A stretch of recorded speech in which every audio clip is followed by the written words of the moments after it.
You're listening to the Hello World Podcast, number 24. My name is Sean Wildermuth, and I'm your host. The Hello World Podcast is where you can hear from some of your favorite developers, authors, and speakers about how they got started in this business.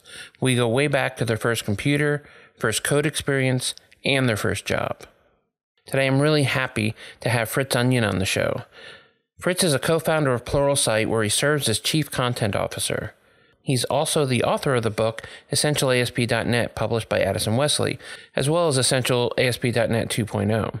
He is a past columnist for MSDN Magazine, and he has spoken at many industry conferences, including the PDC, TechEd, and VS Live. Prior to .NET, Fritz's work focused on Windows development with C++ and COM, and has written several courses and many articles on C++, MFC, COM, and ATL. Microsoft recognized Fritz as an MVP for over 5 years for his contributions to the ASP.NET community. He now lives in Central Maine. Today our discussion focused a lot on teaching. As long as I've known Fritz, I was still surprised by some of the revelations. Coincidentally, this episode was recorded on the 10th anniversary of Pluralsight's founding, so we get to talk a little bit about Pluralsight and the company he worked for before then, DevelopMentor, which of course I was also an employee at one time. I think you'll enjoy the show. Let's take a listen.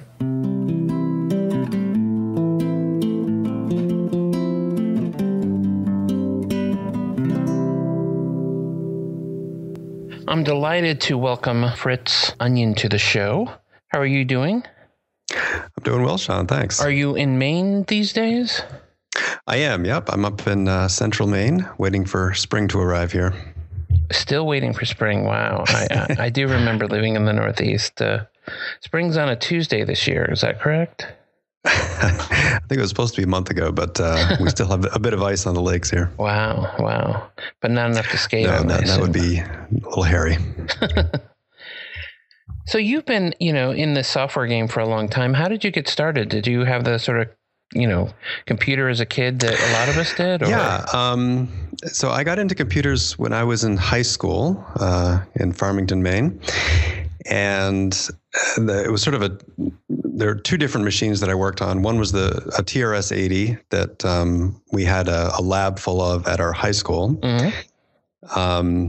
And I didn't really do much programming on those. I remember we had a class and the teacher didn't know much about it. So he just kind of let us do whatever we wanted. And it was mostly people are just experimenting and installing whatever they gave us with those machines. Oregon Trail and all that? I mean, was it that sort of thing? Or were there actually apps you could use like word processing? No, and it was, I have very vague memories of it, but I remember this game that you would like move through these trees and it was just, green LEDs lighting up as you move through, stuff like that. So just mono-colored game sort of things.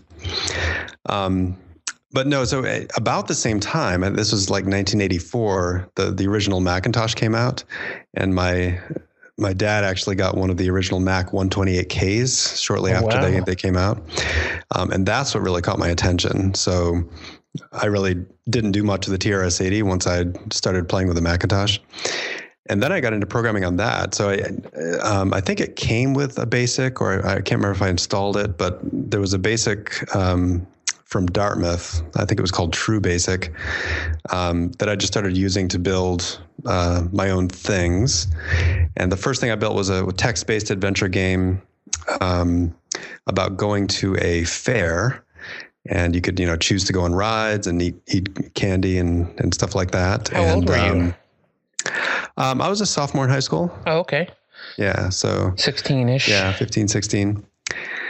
Yeah, and I wrote all the conditionals in BASIC. Like if you ate a baked potato before going on the roller coaster, then you'd throw up and your game would end. So fun stuff like that.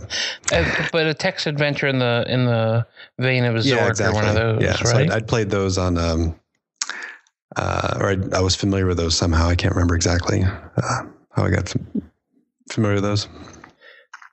Interesting. And did this become sort of a passion for you at the house, or was it just, you were doing everything else that, kids do, and this is just another one of the No, I really latched onto programming as soon as I discovered that I could do it. In fact, I remember having this very vivid memory of realizing that all the programs on a computer were something that you could actually create, and it wasn't sort of a fixed world that was finite. It was basically infinite, and you could create whatever you wanted to. And that really struck me, very suddenly as I was sort of experimenting. Interesting. And yeah, so I've always been intrigued by it. And the other thing that came together at that time for me was I was in my math program. We were doing polar coordinates, and I used the Macintosh to build a polar coordinate plotter, a function plotter. Oh, nice. And I'm pretty sure I was using Pascal at that point. I don't remember exactly how I got my hands on it, but there was an early Pascal for the Macintosh. I think it was by Think Technologies. And they had they made it really easy to access the graphical capabilities of the Macintosh without having to really dig into the toolbox and the low level stuff. Right.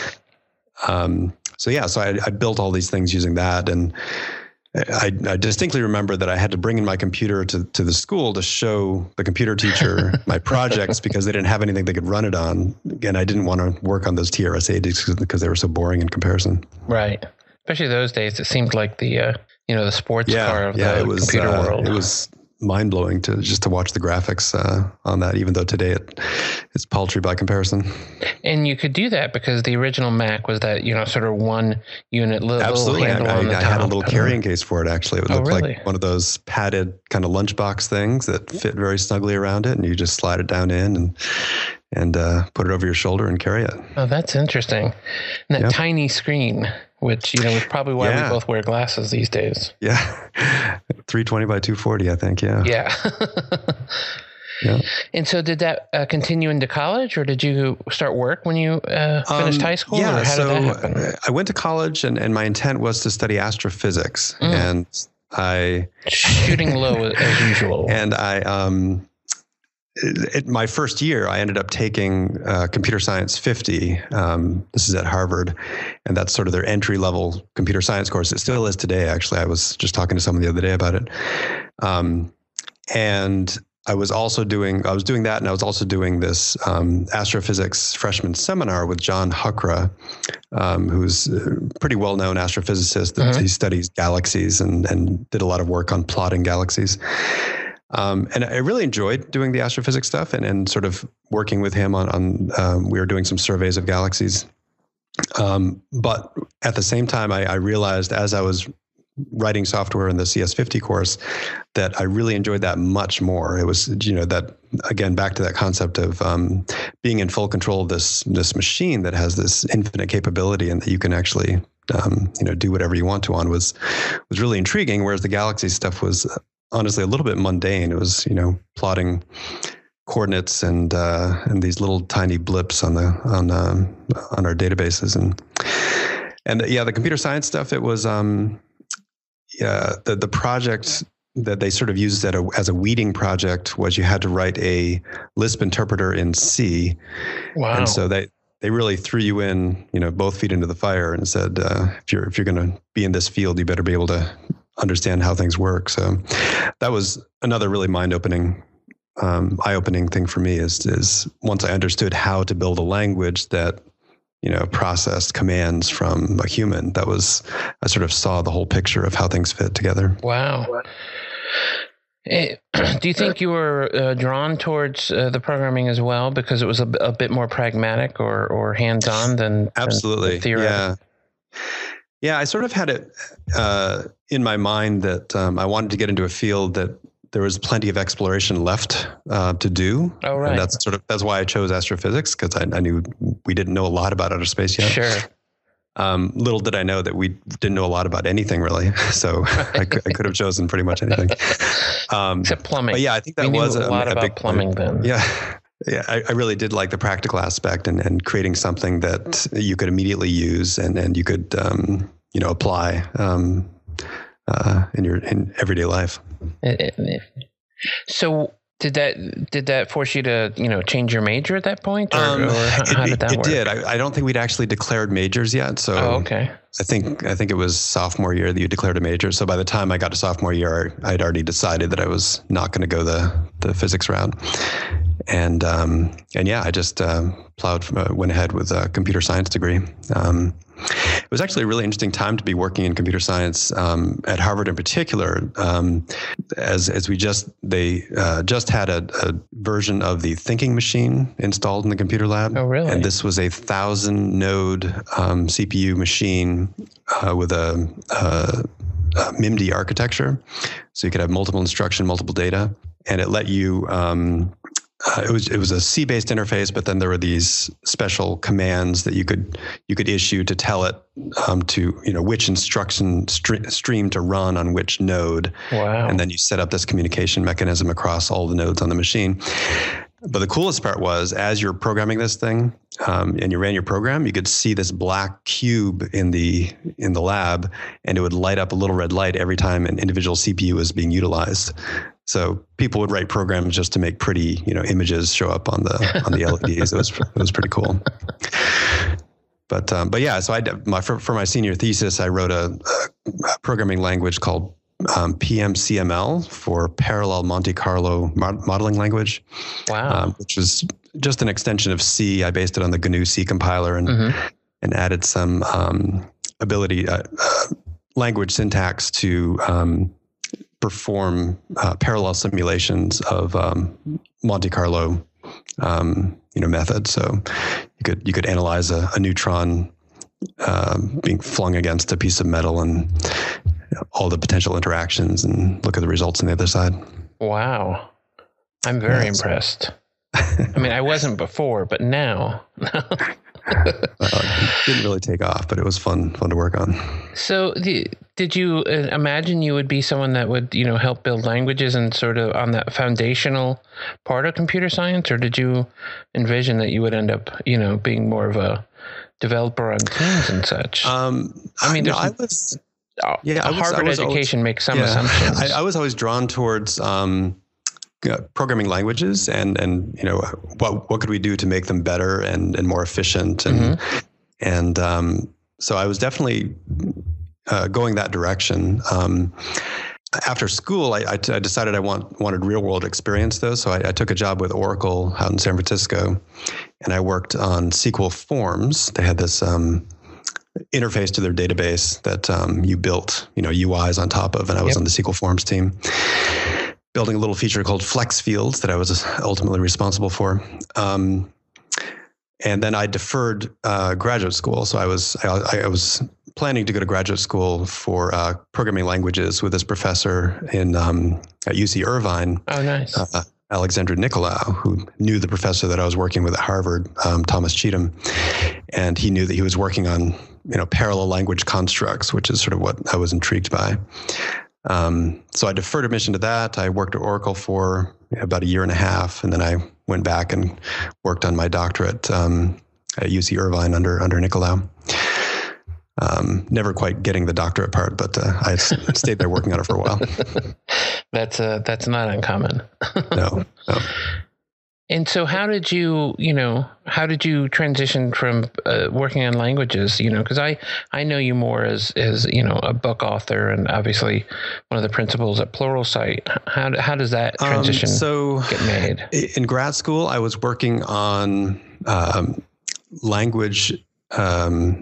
Actually, we're doing parallelism extraction from standard sequential languages. So we take C programs and try to extract parallelism and run it on a VLIW architecture at the time. So that's a very large instruction word where you can issue multiple commands at a time. And we're trying to analyze sequential programs because it was so difficult to convince people to actually use parallel constructs in their programming languages that the idea was we have this parallel hardware. Let's try to just make this compiler smarter so that they can extract parallelism from it. And so that's what I was working on. And at the same time, I began teaching these courses through the extension school at UC Irvine on programming languages like C++. And I eventually got into Windows. So I was doing MFC programming and Windows 3.1 programming. And I just kind of always did that on the side. Sure. it was never part of the core research that I was doing. That was always in Unix with GCC and other tools. So that was on the side. And then I began teaching courses both to undergraduates in programming languages and also to the extension school professionals. And it was so rewarding to teach professionals that were just thirsty for this knowledge as a point of contrast to the undergraduates that kept asking me if this was going to be on the test and do I have to do this? And it was a very stark comparison for me, at least at that point in time. Yeah. Well, teaching people who wanted to learn versus who felt like, yeah, exactly. They had to be there. Yeah. So I found it very motivating, and I really liked working on, it was sort of back to my Macintosh days. I liked working on a small environment that you had full control over, right? That you could build an application that, did something interesting and you had access to all the hardware. So I was working on PCs at that time, learning Windows and C++. And do you feel like teaching is your main passion with this, or do you sometimes yearn for getting back to, language development and some of the other things you did when you were in college? Yeah, I haven't really followed the field as much since my career has sort of changed paths over the years. Sure. But no, teaching has always been an aspiration of mine and a passion of mine. That was really the primary reason I was going to grad school, was not necessarily to get into the research of programming languages, but to be a professor. To be a professor and teach computer science. And I did enjoy the research side, but I enjoyed the teaching side much more. Oh, interesting. So that was always my motivation. And then when I found this company doing teaching, it was DevelopMentor at the time with Don Box, teaching these courses that you'd go just teach for 5 days and you'd make as much as you'd make as a TA in a semester. So that was pretty compelling too. Yeah. An easy question to answer. Yes, exactly. Best of both worlds. I actually just spoke to John Flanders about his early time at DevelopMentor. So I feel like I need to ask you about it as well. How did they recruit you there? I had an office adjacent to Don Box at UC Irvine. He was also a graduate student there working in networking. So he and I knew each other. In fact, he was teaching courses at the extension school as well. That's really how DevelopMentor was formed, was Don realizing that he could be teaching these courses, not through the extension school, but through his own company to have more control and get more revenue. So it was funny, the way I ended up teaching was Don had a course on MFC that he had to teach in 3 weeks, and he couldn't do it. So he asked me if I wanted to do it. And I never touched MFC, the Microsoft Foundation classes. Mm-hmm. So I just kind of reviewed it, and turns out he didn't really have any materials either. So I had 3 weeks to learn and teach it. Exactly. And so I guess I could try that. And so 3 weeks to learn and teach it. And that was several long nights to make that happen. And but curiously enough, we actually had happy students at the end of the week, so it managed to work out. But anyway, so Don founded DevelopMentor in Southern California at that time. So I was actually the first instructor for DevelopMentor. I didn't know that. 1993. Yeah, I knew you were one of the the early core, but I didn't realize you were really the first instructor after Don. That's interesting. Yeah. And you were there, through the whole. Through the whole phase of DevelopMentor. I mean, obviously they're still a company, but there was a sort of curve of them being the best training company in the business, and then sort of the democratization of training after, once you could Google it, it also became, less likely that companies were taking face-to-face training there for a while. For sure. Yeah. And COM was sort of the big topic back in the day. That was what DevelopMentor became famous on, is really absolutely understanding how COM worked at the lowest level. So teaching, working with Don and teaching COM, that was those were fun times. So do you have a passion for developing courseware as well, or is it more about the actual teaching? It's definitely about the teaching, but I do enjoy developing courseware. Although I think I wouldn't enjoy it if I weren't going to be delivering it. So it has to go hand in hand. But no, I really do like thinking about sort of the pedagogical process and how do you put together materials so that you can convey the information as efficiently and interestingly as possible, and that's a passion that's carried through to this day. With Pluralsight, that's always been a thing that I really appreciate when I see teaching done well and effectively, and a thing that really irks me and drives me nuts when I see it done poorly and inefficiently. So that's definitely a passion of mine. So you've seen my courses, because I'm not going to say which of those categories I'm in, but your courses are awesome. Sean. Absolutely. No, I wasn't. I really wasn't begging for a compliment. You then went to an informed Pluralsight. You and some of the other DevelopMentor guys. We did, yeah. And it was just a couple of days ago. You guys had your 10th anniversary. Yeah, I think technically it's today. Right? So yeah. Oh yeah, it's today. Interesting. Yeah. That's lucky us. Yeah, it's been I was surprised when I saw the 10 years, to be honest with you, because I knew about it for a long time, but it doesn't feel like it's been 10 years. I have a hard time, conveying time to people, so I'd rather not comment. Certainly, in some ways, it feels like it was yesterday, but in other ways, it feels like so much has happened in the 10 years that has passed that it seems about right. But no, it's DevelopMentor. There was sort of a parting of ways of the founders, and Don Box, the technical founder, ended up leaving and going to Microsoft, and that sort of changed it for a lot of us there. That we really wanted to stay technically focused and follow our passion. So that's how things came to be. And you guys, in a lot of ways, I say you guys, I know that I teach for you guys, but I'm going to pretend that I'm not an employee since I'm not. You guys had sort of the forward idea of pushing for this video-based training, seemingly before a lot of the other guys in the at least in the programming end. Certainly, Linda's been around for a long time, but that was more in the sort of creatives side. Yeah. What was that early discussion like? I mean, did you believe that it would become as big as it has been, or did you just see sort of an eroding of face-to-face training? What happened there? Yeah, absolutely. If you can talk about it. I mean, the timing was very fortuitous. We really sort of saw the potential before it really became a reality for a lot of people. And it was really it was one weekend that we got together in Massachusetts at a retreat with the partners, and Aaron Sconnard just sort of presented this to us. He said, I had this epiphany when I was flying on a plane back from Europe last week, where I don't want to be spending the rest of my life flying around planes teaching to companies, and we need to find a way to scale our teaching to a wider audience. And I think the industry is going to move in this direction. And he sort of spent the weekend convincing us of that. And it was right after that we just went heads down and started building out Pluralsight as we know it today.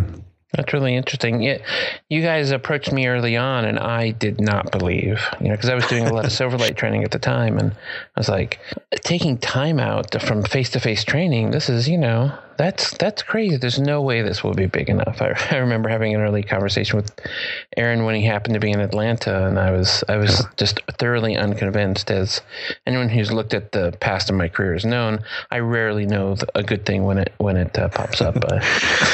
Yeah, no, it took a lot of hard convincing for a lot of people. It was, we getting those first courses up on the site. You'll notice most of them are by me and Aaron because we couldn't get a lot of other people to buy in. And it was, it took a long time to really build it up to where it was meaningful as well. So it's not like, within a few weeks or even a year that it was like, oh, this definitely makes sense. We sort of had to keep pushing it and make it happen. But it's sort of a chicken and egg problem. You can't effectively have it until you have a library, and no one knows whether it'll work until you have a library. It's interesting. The point that it really began taking off was when we finally lowered the prices to pretty much what they are today. Mm-hmm. And that we had some of the longest and most heated debates about pricing from the very beginning. I remember some of the initial discussions were, well, if you get access to the online video and it's just like our classroom training, then we should really be charging more than classroom training per course, right? So, an average seat in a classroom course might cost, $2,000 to $3,000. And so some people were suggesting we should charge, $3,000 for each course, and you get a lifetime subscription to that course. And so it took some time for the model to shake out as you see it today. Yeah. Because getting, buy-in, for those sorts of prices for video-based courses, you wouldn't be the first company that, tried to chose that strategy, right? Right. That right. There's a, it's not like video-based training was invented recently. It's I remember being offered CPTs probably 15 years ago for programming topics, but it was always, put in the CD-ROM. We've spent $250,000 on these. So and then you'd watch them. Of course, they'd be awful. And interesting. So what do you think, what do you think that the challenges for you as a training organization are now? Is it that do you think we're on another cusp of changing the way training works, or do you think this we went from sort of face to face to now video based training? Is there a fear that there's another switch? Not really. Coming? I mean, I think the biggest hurdle that we've overcome in the last few years has been: is there any need for subscriber or pay for training at all, right? Given the internet and YouTube and all these other resources that you have out there. And that was really the biggest concern that we had going into this was, as the tools get easier to use and there's more and more out there, why would someone pay anything for how to learn the technology if you can just go up on YouTube and watch it or go search Stack Overflow or what have you? Right. But what we found, and we're seeing, I think more and more industries are beginning to see this as well, is that time is one of the most valuable resources people have. And if you can reduce the time for someone to learn something by providing carefully curated content in very specific areas that get them up to speed quickly, that is a very valuable thing. And people turns out are willing to pay for that. And it saves you from going down the path of watching bad videos on YouTube and finding things that maybe necessarily aren't accurate or up to date. So I think that's where we are now, and I think we're still sort of in that phase of understanding what the best training resources out there are and what they can be. And I think we're seeing more and more evolution and iteration over that. The one thing that I'm intrigued by recently is a lot of these sort of introduction to programming sites that have a much more interactive experience, so that you type the code in and you get feedback on it and you watch it run in the browser. And I think we're going to see much more of, given the nature of the cloud platforms out there, we're going to see much more of that sort of hosted development experience that is curated as well. And that's tougher to do for more advanced topics, but I think it really is a great approach for the introductory stuff. Yeah, I would agree. I think that being able to have lessons follow. One of the things I miss with video based training as a trainer is labs. When I would do face-to-face training, or I still do some face-to-face training, there's always that piece of, let me show you how it works, and then go take some time and actually try to do it, and I can help you, through the problem. But it's this other sort of teaching piece that I'm fascinated by, which is, we've shown you how it works. Now try it, and so you can see what actually doesn't work. And most of the feedback I get from the courses I have up on Pluralsight are often, I'm doing what you're doing at the same time, sometimes piece by piece, and I've run into a problem here, right? Or whatever it is, they're missing a semicolon. And so sometimes that's a little hard to help them figure out, but it's still, I think a lot of people are still doing that same approach. We just don't have a good way of sort of having the quote unquote labs. It's something we've experimented with in different ways over the years, but I still don't think we have a perfect solution for it. Yeah.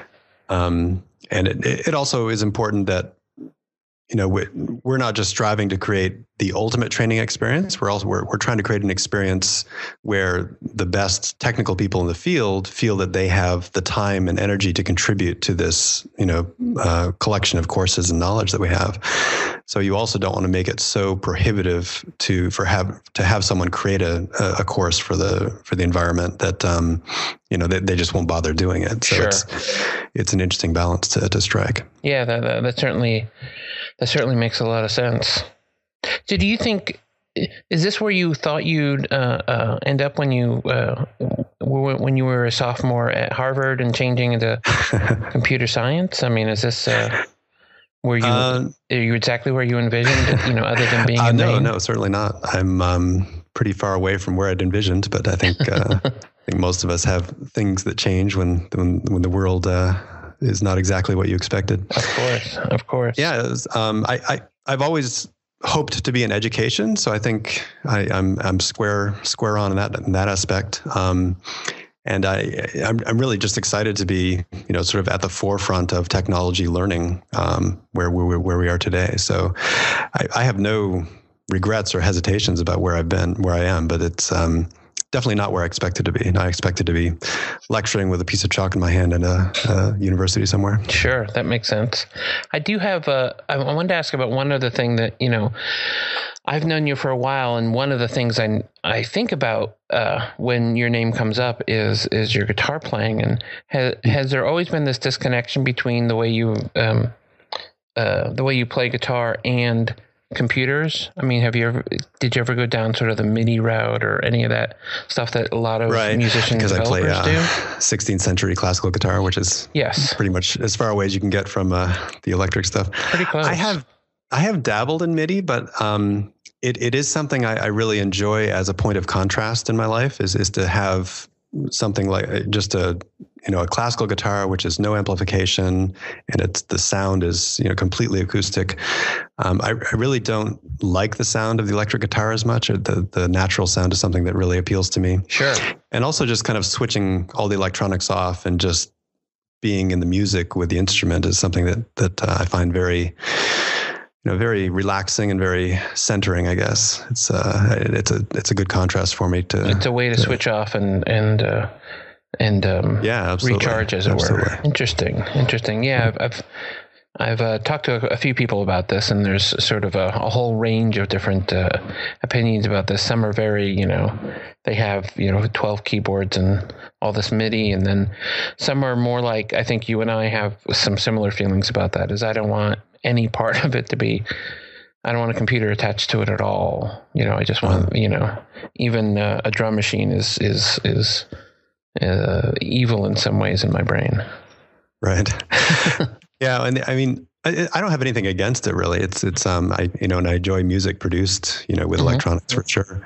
But I've just always been drawn in performance wise to music from, very early on, Renaissance and Baroque. And you don't really need any electronics to reproduce what they did back then. So it's kind of a natural thing. Interesting. Well, it's been great having you on the show. Appreciate the invitation. Yeah, we've been trying to make this happen for a while now, so I'm glad we were able to find a time when we were both at our homes at the same time. Definitely. Sometimes it's more difficult. You have a great day.